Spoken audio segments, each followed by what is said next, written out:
Guys, have you been to Good Sheds in Barry in South Wales? I have been to Good Sheds in Barry. It's very hipster, isn't it? It's very hipster. It's very cool. It's where we belong. It's the kind of place I wish I could grow a beard. Yeah, Yeah, sure. there's a chic little brewery there. I've done a gig there. A lot of beanie hats. Yeah, I did a gig there as well, upstairs. Yeah. It was a very hot day. Why do you ask? Because did you know that the entire place is built around shipping containers? Now you say it, I did know that. Very cool looking shipping containers, if I do Very say. cool. I like Yeah. Do you know who they're made by? Is it? You say it. You say it. Should we say it on three? Okay. 1, 2, 3. Lion Containers. Smashing work, team. Lion Containers. They can basically repurpose shipping containers. Obviously, they've got those brilliant sites in Good Sheds in Barry. They've got engine sheds in Bristol as well. So if you need a shipping container for anything, really, you go to lioncontainers.co.uk.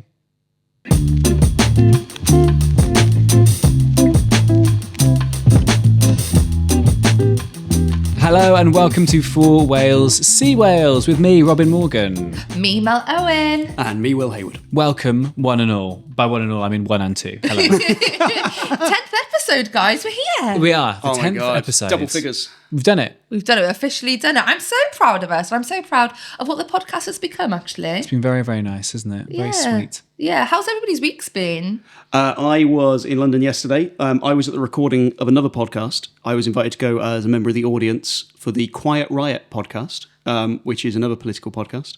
And I'm sometimes a guest on that. But obviously, I'm not cheating. I'm just enabling us to grow more through raising my own. Feels like I'm being personal gaslit. profile. Yeah, it does. Look, it's not cheating. I had to test myself to see how much I actually liked you. Turns out I love you. Yeah, I really love you. I just had to fall into another girl to find that out. Well, it's funny you say that because the guest on that was... Great. What a weird link. It's funny you say that because the guest on this podcast was Nigella Lawson. You met Nigella Lawson. If I could have seen Will in the same room as Nigella Lawson, actually, no, that would have been quite uncomfortable. Yeah, I watch for me, think so. Yeah. Did she say microwave?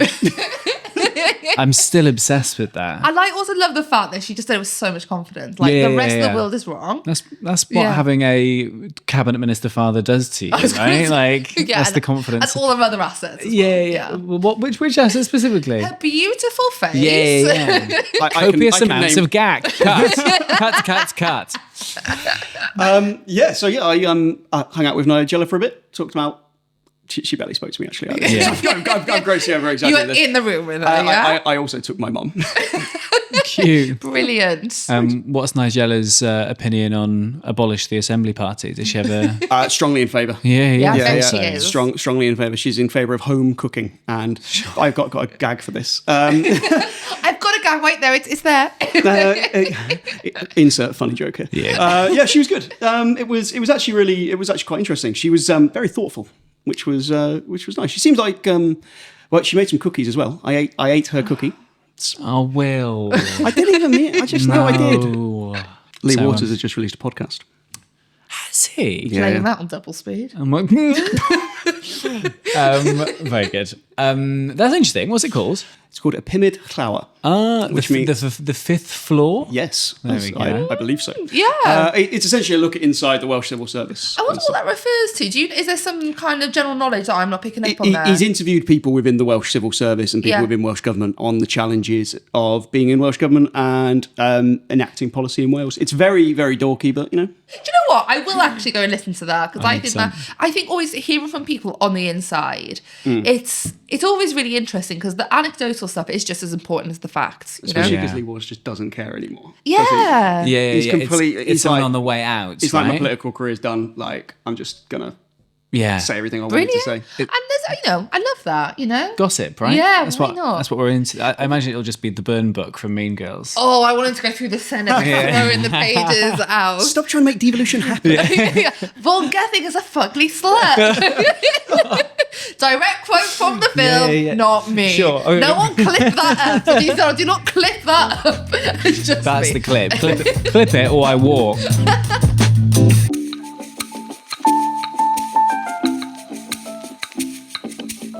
Talking of political careers being completely done, Andrew RT Davies. Yeah, I know. Paul went out. What a sad day for democracy. although he did go once and he came back. Yeah, That's sure. the only thing. But let's catch up on what has happened, because obviously in the last ep, we were literally recorded, and then by the time I'd got home, Yeah. he'd resigned. I was on my way home, and Yeah. I think that like he won the vote, and then a couple of hours later he resigned, right? Yeah. So we made predictions last week of what would happen. Do you remember what your prediction was? Importantly, I do. So I said, he'll win the vote just, but he'll resign anyway. I think I said he'll win the vote and stay on. I think that's what I said. I think Mel's nailed it. Yeah, Mel's got it. And you said he'll lose the vote but stay on. So it was, And then there'll be resignations, then he'll go. Yeah. But yeah, Mel absolutely nailed it, didn't It's she? me and Andrew, we're just like one mind. You know, we're kindred spirits. I've never seen both of you in the same room at the same time. There we go. There we go. Just Andrew in a wig over here. Yeah. I mean, it's And blacked up. did you? that's the clip. Ignore what I said earlier. That is the clip. And blacked up. Did you see any of the comments that he made? Do you know what? I haven't read the column that he did. I saw the bit about muesli and croissants and full Welsh. I don't understand. What the muesli thing? He said, the Welsh Tories are a bunch of muesli and croissant they wanted munching. muesli and croissant. He was offering a full Welsh breakfast. Right. Right. Do you understand? Have I missed something? Because the muesli is like, is he talking about old crumbly white things? Because pot kettle black. Pot kettle. I don't know, because it sounded a bit like the sort of the tofu eating wokarati, that sort of thing. But then, Right. can you suggest the Welsh Conservative group in the Senate the woke?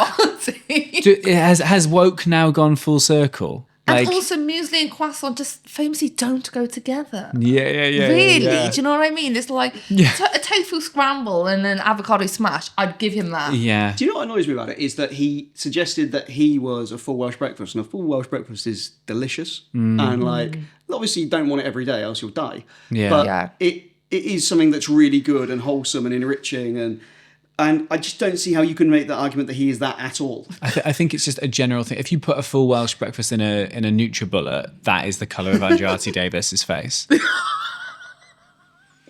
I think that's fine to say. I'm happy for you to quote me on that as a journalist. Have you been working quite hard the last week? Because you are normally like the You're kind so of... jovial normally.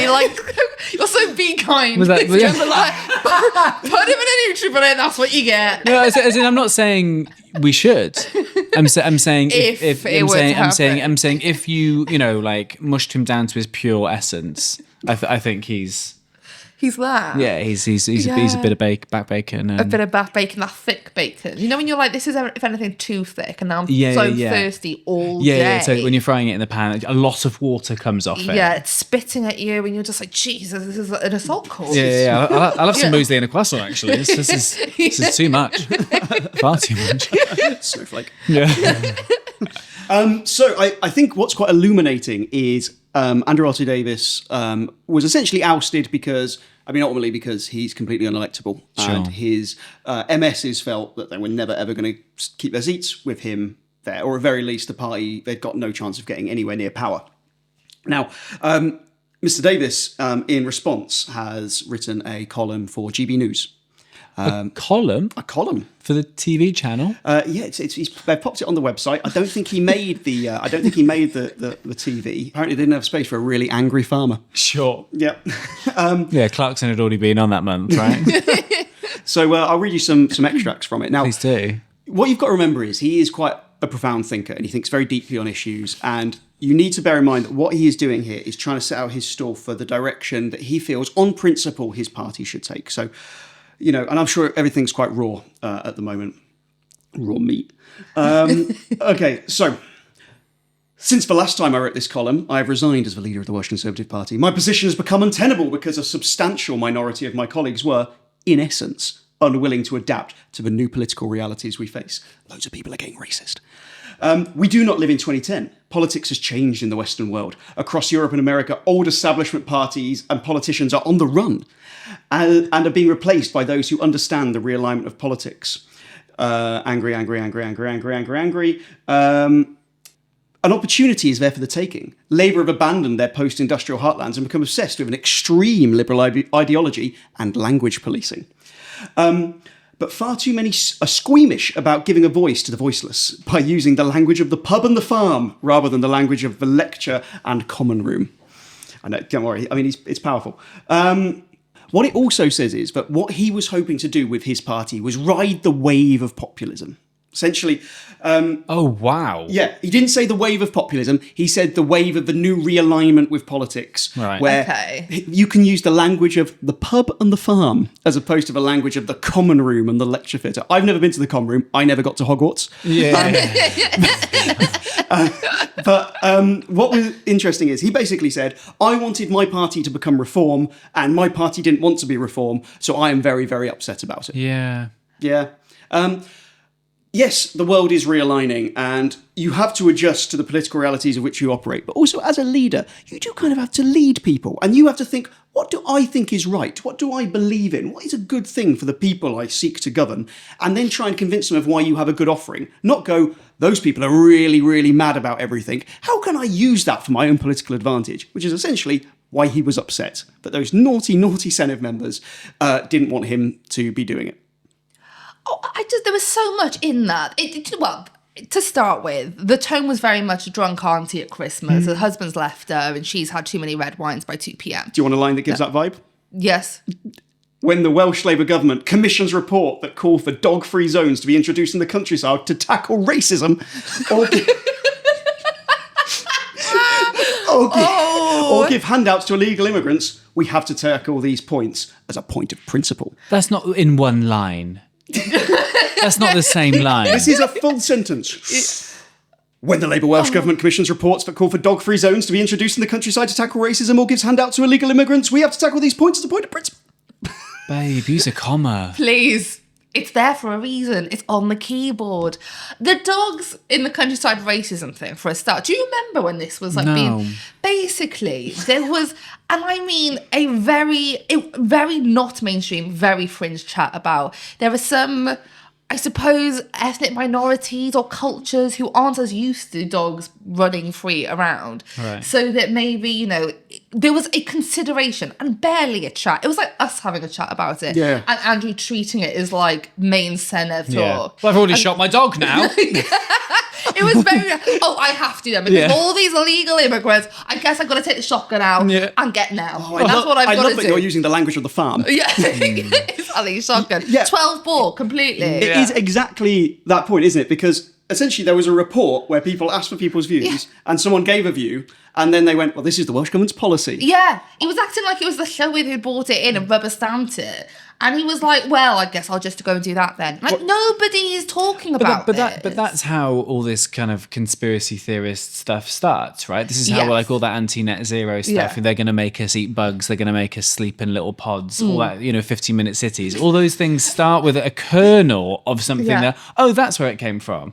But then it becomes out of nowhere. You're so right. You're 100% right. However, even the majority of people who, could maybe be taken away with this kind of rhetoric, the majority of people looked at this and went, well, no, that's clearly bullshit. Yeah. The majority of people were not stupid enough to go, well, it doesn't feel right what you're saying. It feels like in the UK, banning dogs isn't a vote winner.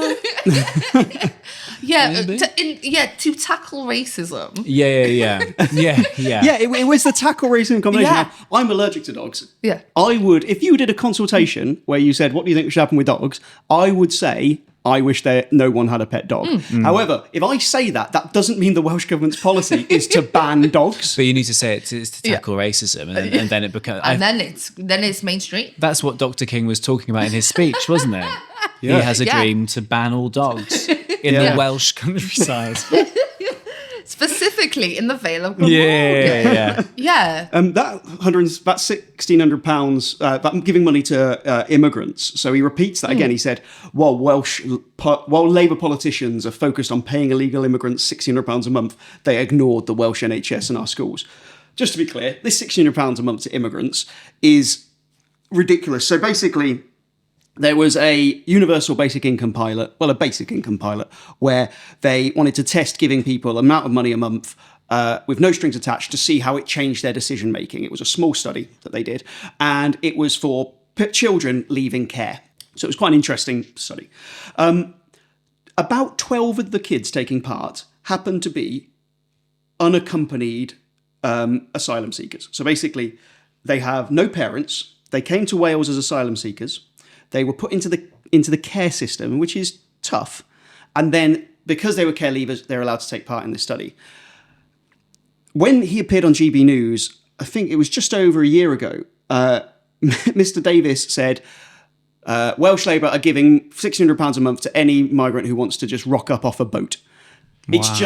It's just not true. He was investigated for the Standards Commissioner over this. It's just bollocks, isn't it? Do you feel like, being investigated by the Standards Commissioner, that's not enough, right? Sort of like, it feels like there needs to be actual kind of like there's no repercussions. Yeah, for sure. We had a really awkward exchange within First Minister's questions today. Well, the new leader, Darren Miller, we'll get to him, was paying tribute to Andrew RT Davies and talking about how he's going to build on his legacy. Lol. I'm going to clean the toilet after you've used it, essentially, is what they're saying. And Andrew RT Davies had to sit there nodding at these people who he'd just called muesli, saying, yes, thank you, I'm very gracious. So basically, the Tories are now trying to realign themselves. So Darren Miller is the new leader. Now, I think we could talk about Darren Miller in detail, but first, I think they've made a massive mistake in that what they've done is they've not had a leadership contest. So they've essentially said, our leader's gone. Only one person has put themselves forward to be leader. So they have just become the leader by default. And the issue with this is essentially there is no contest. There's no conversation. There's no dialogue about the future of the Conservative Party in Wales. They've basically had what all of the MSs have been dreaming about for ages. All of the Tory MSs have wanted RT gone. Now they've got him gone, but instead of going, right, now let's have some difficult conversations with each other about what we want our party to be, let's try and convince our members that maybe lurching wildly to the right is not the best thing electorally. Let's have those difficult conversations. They've gone, oh, that was really hard. Let's just have Darren Miller. And now... Get Miller out from the broom cupboard. Come on now. Bring him out. Get Darren Miller out. And... it essentially means that none of the difficult conversations have been had. And this idea that he's going to build on Andrew RT Davies' legacy, the party will be more pro-devolution under Darren Miller, I think, than they will have been under RT Davies. And to a certain extent, every new leader has to kind of complement the departing leader. But I think they've just really ballsed it up that they're not going to have a real conversation about who they want to be. They're essentially just going to... They've rearranged the deck chairs on the top of the Titanic. So Darren Miller, I saw him tweet saying, it is the honour of my lifetime to be elected as leader of the Welsh Senedd group unopposed. He put unopposed he put unopposed in the tweet. It's genuinely, it's ever since I was a little boy, I dreamed of being the default leader of a party on the way out. I could not believe it. He put the unopposed thing in. I loved it. That's like being a bloke who's like, you've ended up with your wife because she broke up with her last boyfriend and really wants kids. Oh, yeah. So she's gone, well, let's... you come on then. Yeah, it's like, it is my dream to do as little work as possible. I've got to say, he is a very busy man. Okay. I don't know anything about him. I don't, because when I was there, I would not say he was like a main character in any way, shape, or form. Like, no one really talked about him. You could forget he was a member. So, like, really, you didn't see him like that? No, I don't think I've ever met the man. I don't know anything about the man. Mel doesn't believe that he exists. It's all a big conspiracy theory. Weirdly, I've never seen him and Will in the same room. It's actually going to be like Scooby-Doo after the election. We're going to rip off Darren Miller's face and we're going, Andrew RT Davies! Oh, it's sweaty! So, Darren Miller, to be fair, one of the reasons you might not have seen Darren Miller is he actually has two jobs. So he also works as the chief executive of the charity Pocket Testament League. No. Yes. That sounds like a Pokemon thing. I hope it's a Pokemon thing and not a religion thing. It is absolutely a religion thing. Although for some people, Pokemon is a religion. Yeah. It's very, very true. Yeah. Is that not a red flag in a politician? What, that they have a job other than the one to... Well, yes, that for a start, 100%. But being too into religion. Oh, that's such a good question. To the point where it actually dominates like something that you do from day to day. Having a religion, having a faith, I'm not going to deny that to anybody. But if, like if you're so involved in religion that you're actually got a job role in it, I don't think you should be in a democracy. That's just me. I'm in a really weird point with this because, I mean, I used to be like a kind of Richard Dawkins, Christopher Hitchens. When I was like 19, I used to think like... Ricky Gervais, like atheist. Do you know that poster quote? Where he's like pretending to be Christ with like a mic cable wrapped around him. It makes me gag every time I see that image. And I used to think I was like really edgy for telling people I was an atheist, even though it's actually what most people in the UK believe. I'm just like, not like other boys. Very pick me. So that used to be kind of my point of view. And then like, as I got a bit older, my thoughts were, I think it's so easy to slip into attacking individual people's personal worldviews. And it was something I'm really, really hesitant to do because, like, if you've got something that brings you solace and you find gives you I don't want to say a moral compass because a lot of my family are religious, and I think if they weren't religious, they'd still be just as lovely people. But I do think you're right. If you have a religion, I think you have to acknowledge that is a position of faith, which by definition is belief in something in the absence of fact. And therefore, if your religion is going to underpin your views on stuff like abortion, like Darren Miller has already said in an interview that he is pro-life. So he is, on principle, opposed to abortion. I don't want to criticise people for having religious views because I also think that if you replace Christian for lots of other religions, that seems a lot less acceptable. But it is problematic if you are so dogmatically in your religious view that you can't weigh up decisions on policy. That's the difference for me. I don't deny anybody their faith. If they want to, they worship whoever they want. I don't have a problem with that. It's if it influences your role as a politician, that is where I find that very problematic. I suppose that'd be the case with everything other than faith as well, though. I suppose if you've got like a second job in terms of like, if you're being lobbied by a tobacco company, 100%. One thing. If you're being lobbied by the big guy, same also thing. problematic. Yeah. I don't think that politicians should have second jobs. I thought you just have sex then. I thought that's what you were going to say. Also, hard agree. They should not have sex. No. So Mr. Miller is the chief executive of the evangelical Christian organisation Pocket Testament League. Now, I'm going to reiterate, I am here criticising the fact he has a second job, not the fact that he is religious. I am. So what is... I'm criticising the name of the company. Is it a company or a charity? It's a charity. It's a charity because if Testament if League. you are religious, you are just allowed charity. Sounds like you play it on a Switch. So what is the aim of the Pocket Testament League? So I had a little look. Their website reads, only 6% of the UK adults consider themselves to be practicing Christians. Together, we're on a mission to change this statistic, one person at a time. Now, as the chief executive, Mr. Miller, he's not hands-off. He flew to Ukraine to distribute Bibles in 2022. 150,000 Bibles he oversaw the distribution of. In when? What year? 2022. They had enough stuff going on then, didn't they? Thank you. They're a bit busy, Darren. Unless those are Bibles that you sneak into prison, they've all got a gun inside. I think then he's... In which case, crack on. If your infrastructure has been bombed into oblivion and you've got constant air raid warnings and there's a knock at the door and Darren Miller's there going... would you like this book? Yeah. No, fuck off. Sorry, this has really wound me up. What are you like with carol singers? No, do you know what? They're making an effort. Do you know what I mean? They're singing me a little He's gone to Ukraine. That's a big effort. To be fair, to be fair. He did say he wrote a blog on it while he was there. Bear in mind, at the same time, he has been paid to represent his constituents. He said, I'm writing to you from Ukraine, a nation at war. Our partners have been distributing 150,000 Gospels of John to people across the country. Today, I met with a young Christian man who fled Kyiv with his wife 3 days ago after the Russian invasion. And he told me, I now feel more alive than ever before. It's amazing how we experience life more when death is at our door. I have no words. Thanks, Nigel. Thanks, Darren.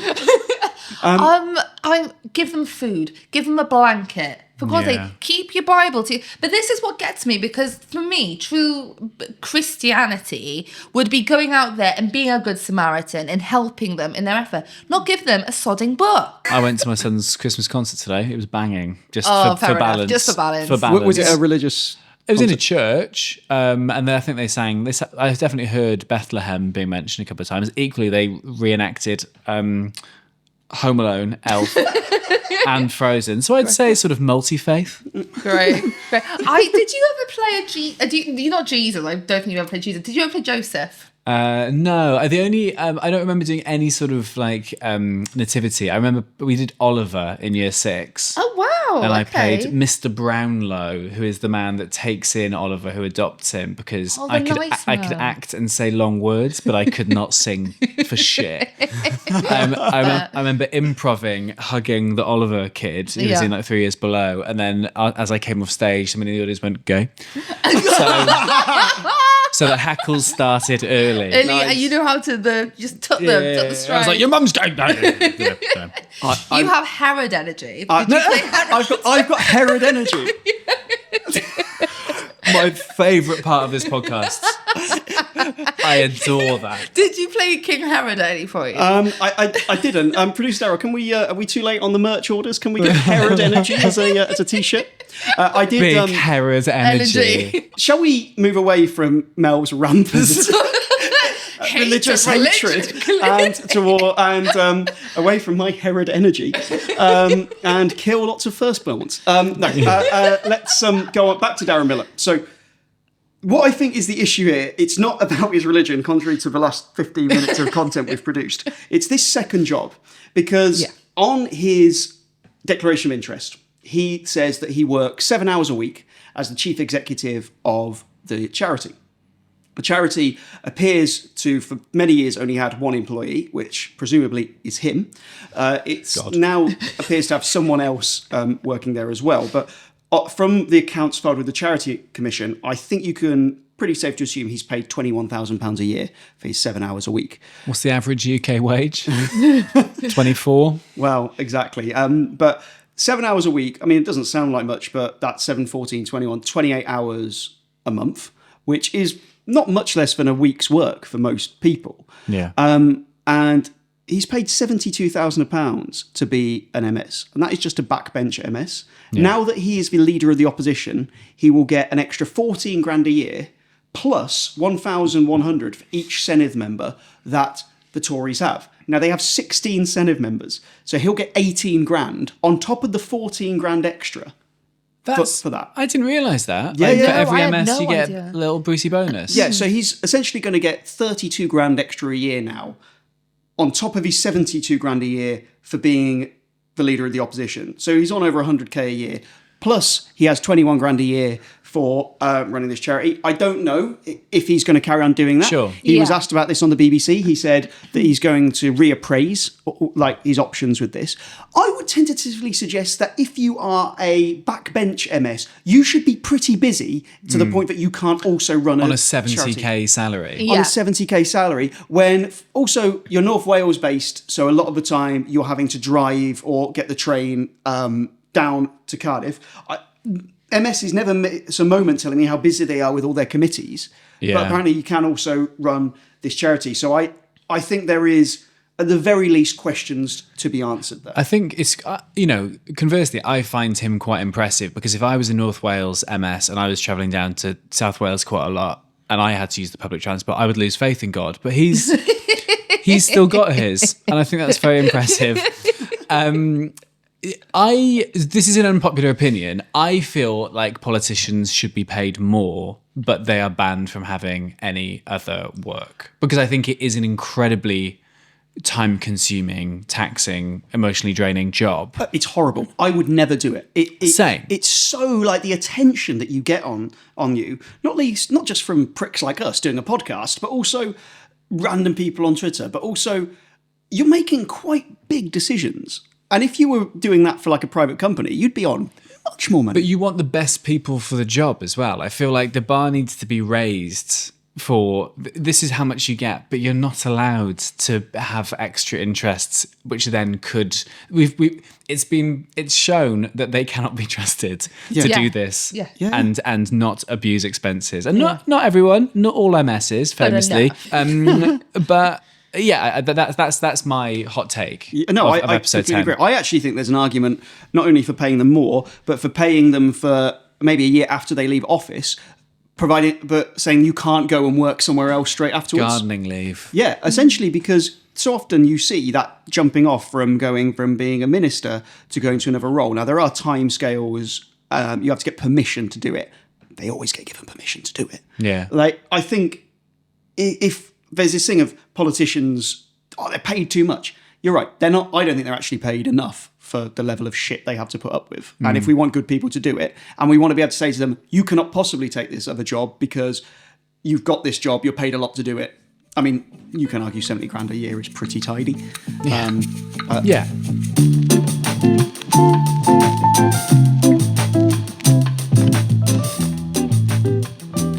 Let's talk about polling. So we talked about polling last week, but let's talk about what that polling means. So what we've got is a breakdown of what the polling last week. So if you remember, the Plaid Cymru were on 24%, and Reform and Labour were both joint on 23%. Neck and neck. Yeah. So the Plaid leader, Rhys Iorwerth, saying it right? Yeah. He... Rhinicorn, please. Sorry, the Rhinicorn is... From the impression I get, is apoplectic with rage that every single journalist is focusing on the fact that Reform are second and not Plaid are first. Yeah. But also, it's kind of a compliment in terms of Plaid coming first isn't that groundbreaking. Like, we've seen their performance over the last 18 months, definitely. And it kind of feels like, oh, yeah, it's a given. Sure, great. Like, it's not, if it would be less of a compliment if we were like, how the fuck did they do that? Yeah, I think the reason they're annoyed is a lot of the growth is actually because Labour have dropped, and what they want to do is have like media attention. Yeah, and they're not getting it. But they're right; it's a good thing, but it's not seen as like this tiny fringe party has zoomed up. They just seem like an obvious party to be leading. Yeah, I think that's it, isn't it? It's like the first spawn. It's like Kendall Roy. Like, this was supposed to be mine, not Tom and Shiv. This is mine! Like one of those. Yes, love that reference. It's an amazing reference. So we've got this polling, but what does it mean? Well, to work it out, you've got to put it through a kind of seat predictor. Because the Senedd system is now so much more proportional, if you get about 24% of the vote, you should get roughly 24% of the seats. But it's still not exact because no system can really be fully proportional. So the polling has been put through. There's loads of different ways that you can decide that you're going to work out how something works. But what you need is essentially you compare it to a previous election, and then you look at the swings between the parties, and then you look how that will change, and you look how it matches up with constituencies. The difficulties we have is we've never had a Senedd election under these current constituencies. Yeah. We have had a general election, but people vote differently for general elections. We also have seen recently Reform have risen quite a lot, and that can skew how things work. But a consulting company called Darren have done some analysis, and their predictor says that if this was to happen, the previous one where we had 24% Plaid, 23% Labour, 23% Reform, 19% Conservative, 5% Lib Dem, I always make them just singular now, and 6% Green, so Green's ahead of the Lib Dems, what would that look like in terms of results? So they say that this would mean 25 seats for Labour, 24 for Plaid, 25 for Reform. Wow. So Labour and Reform on 25 and Plaid on 24, 19 for the Tories, 2 for the Lib Dems, 1 for the Greens. So it seems a bit weird, doesn't it, that they are ahead? My takeaway? Yeah. 2 Lib Dems. Yeah, true. That's 100% increase. if that's the, but successful party in that election. This is how statistics can be misused. Jane Dodds absolutely cannot wait to high five someone. Oh my God. But it's not herself. She can have her office next to someone. It's going to be amazing. So the reason that Plaid are a little bit lower, according to this, is because their vote is still quite is a lot more specific to a certain area. So you can only win a certain amount of seats. Sure. I mean, they are, if you break it down by the constituencies, Plaid are the only party predicted to win 3, more than 2 in a seat. That's in Dwyfor Meirionnydd, Montgomeryshire and Glyndŵr. I mean, some of these seats are absolutely massive because what they've done is combine 2 parliamentary seats for each. The funniest thing is that Brecon and Radnor is now a coastal constituency because it's been combined with Neath and Swansea East. Yeah, I Wow. love going surfing in Brecon. Yeah, do you know what everyone goes for a night out in Brecon? Wine Street. Yeah, definitely. Love it. Big time. But because Reform's and Labour's support is much more across the board, they are more likely to pick up a few. Because the Lib Dems are very concentrated, both in Cardiff and in Brecon and Radnor, Neath and Swansea East, they also have picked up more than the Greens, who are just predicted to pick up one in Cardiff West. I actually spoke to the leader of the Greens fairly recently. Hilariously, given that they're all vegan, he's named Anthony Slaughter. Yeah, that it is is Slaughter, so isn't it? Yeah, Anthony's brilliant. Love that. Yeah, I love it. And Middle name, sausages. That's a fact. he's 5% Andrew RT Davies. Yeah. He said that they're quite confident of picking up something in Cardiff. So, what does this mean for the Mets? Sounds like he's trying to get drugs. I'm going to pick up. He's going to pick up a little something. I mean, what drugs do the Greens have? I mean, it's mushrooms. Yeah, it's mushrooms and weed, right? Yeah, that's got to be it. Just natural, isn't it? Yeah. What drugs are Reform doing? It's just coke, isn't it? No, Reform is dirtier. It's Yeah, I think it's like unfiltered cigarettes. Like Yeah. old yeah. before You know, they... for the fag butts that they've you got find at the duty-free. tops of bins, that have got rainwater on them and stuff. That's Reform. Nice. Yeah. Nice. And weirdly, hear me out. I think the Lib Dems are cocaine. Do you know what I mean? It's just they're like, the people who do cocaine, like, I don't have a problem.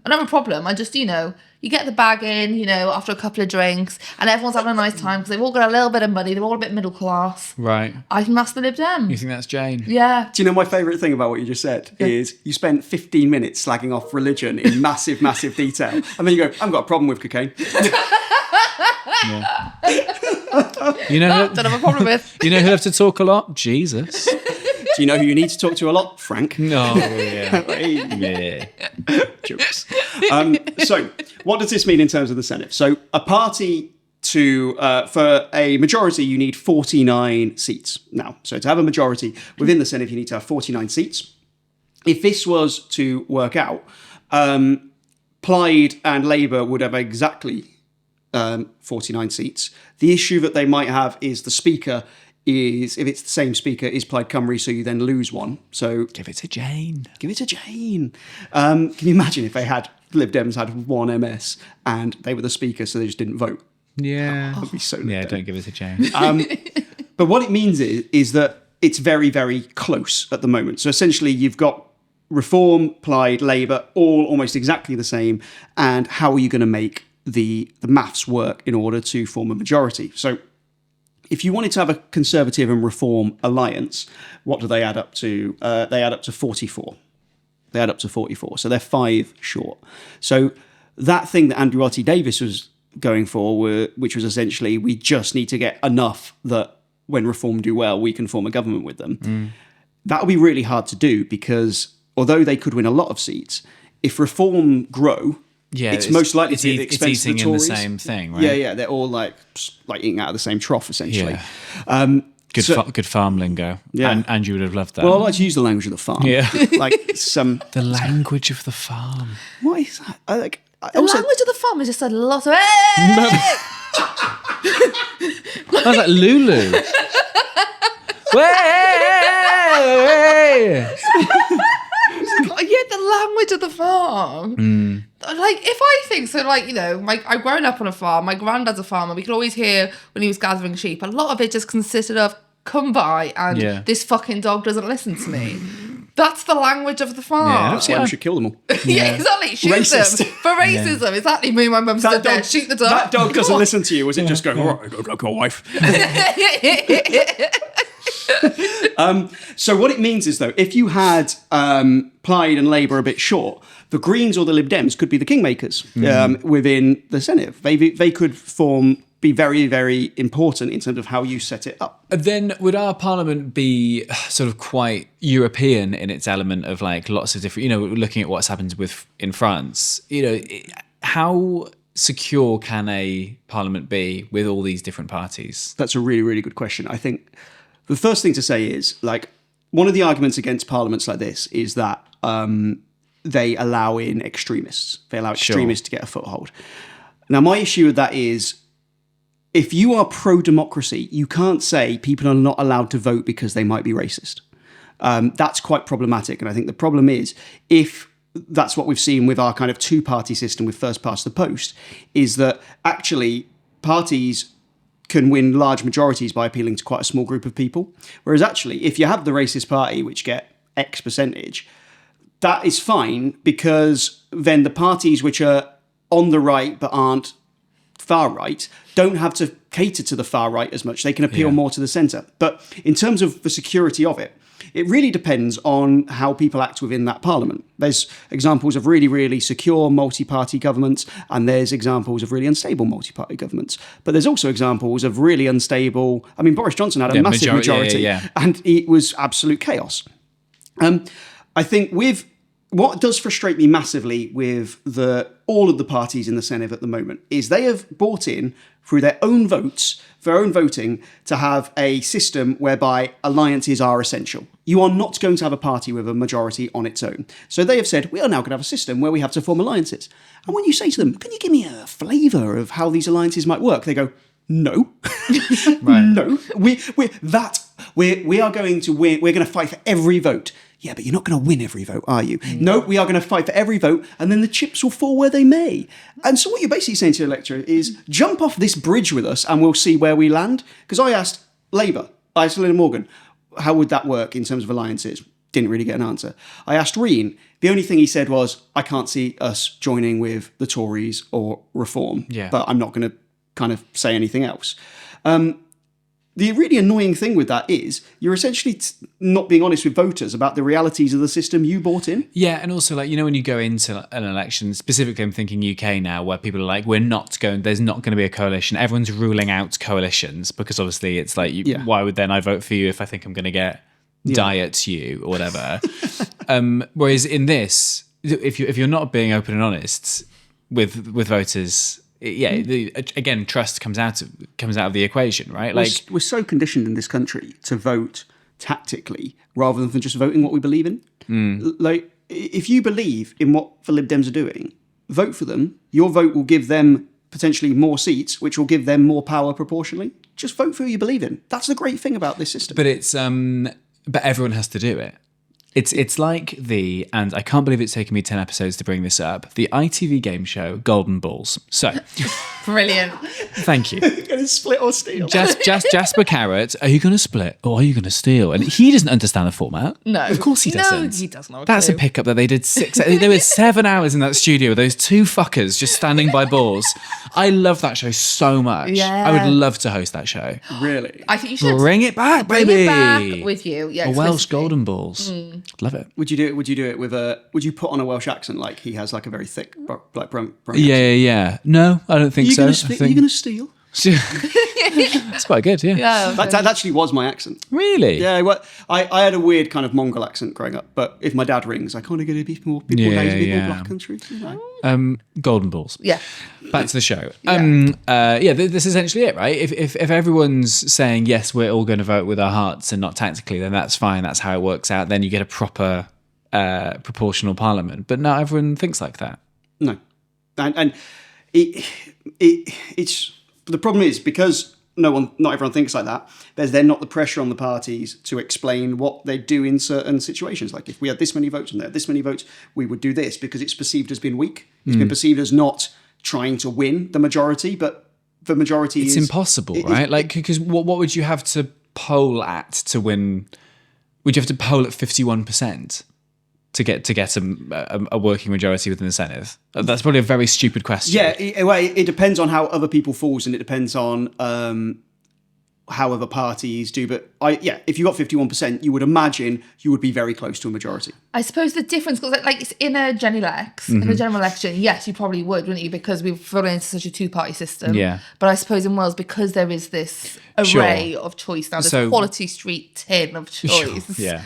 That it's probably you could be less or more, couldn't you? We should do a Welsh politicians as Quality Street, Welsh parties as Quality Street. Yes, well, in our little Christmas app, maybe that can be a part of it. Nice. Yeah. Do you want to guess the one area where the two areas of Wales where under this polling, there would be no Conservative representation. Oh, They're essentially next to each other. so Ceredigion, like that, whatever that's in. Ceredigion, because it's Ceredigion and Pembrokeshire. Oh, no, forget that. Yeah, that's two.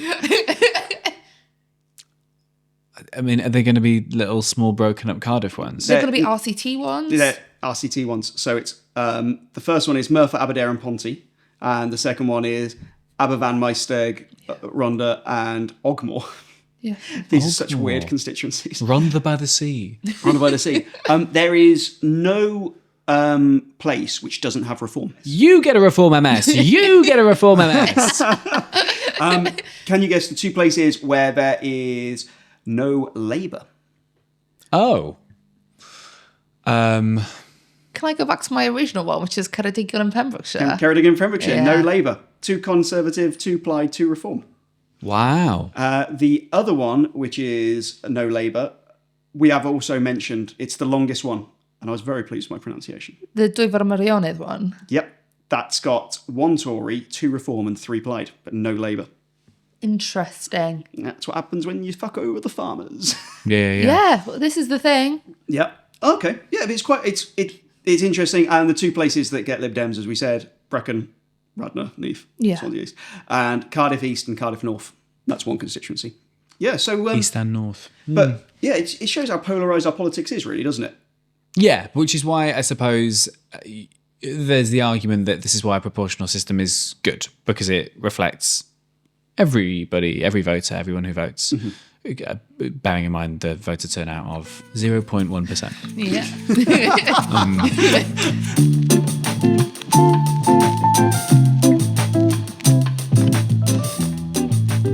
Cool. So that's it for this week.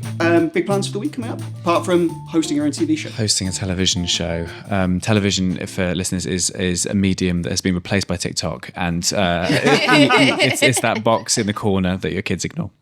It should be really fun. It should be. I'm very excited and proud. Do we know when it's going out yet? It's going out on the 30th of December on BBC One Wales, and of course on iPlayer. And we'd love our listeners to click on the iPlayer link and just control refresh. I don't even care if you don't watch it. Just refresh that page, baby. Keep it on loop. Keep it on loop. Yeah, Put it on every 100%. device. It'll be weird seeing you guys there, though. You know, when you used to see like your parents at school. You'd be like, what's, a parents' evening? Like, why are they here? Like, they look so out of context. That's what it's going to be like, weird seeing you guys in a different place. I have actually got you all very small chairs, like parents sitting on child's chairs as well. So that's, Thank you. I was going to say with little squash and biscuits, but you've ruined cookies for me now. I thought we'd moved on from that. No, never, Harris. What are you up to this week? What I'm up to this week, I'm going to London for the British Journalism Awards. Oh! Goodness gracious. Oh, What are we up for? I You don't know what you're up for? do a lot of awards. Fucking clang. You do not help yourself. But there's only one person I think writes better comment pieces than you, and that is Andrew RT Davies. That's the only person. His verbiage is that a word? Racist dogs! Yeah. Racist dogs. Yeah, absolutely. Well, good luck. And we'll be thinking about you. Thank you. What about you? Lots of Christmassy gigs now coming up, which I'm really excited for. They're at that point where they're all getting a bit wacky, crazy, drunk Christmas gigs, like office dues and that type of thing. Do you enjoy those ones? Do you know, it depends what level they're at. If Sure. they've been drinking since 4 when I get on stage at 9:30, Yeah. not really. Does it test your kind of ability to handle a room? Because I imagine a gig is, that's tough because they haven't paid to see you, have they? This is it's when they haven't chosen to come see comedy. I'm just a byproduct of their Christmas night out. Yeah, that's difficult, But yeah, I mean, on the one hand, there are some gigs that you go, oh, actually, you managed to play with the audience. You had a big laugh. You got none of your material done. Yeah, but you talking to them was lovely. On the other hand, there are some gigs where you're looking at them before you're about to go on, and you think, do you know what? Me just doing my 20 is a win. Yeah, if I just say it out loud, I've won. Yeah, an away draw is how I describe that. It's 1-1, but away goals. Yeah. Yes, exactly. Yeah. Exactly. So, well, shall see you both. Well, also, I'll see you tomorrow, but see the listeners next week. Yeah, see you next week. Bye. Sure, guys. Bye.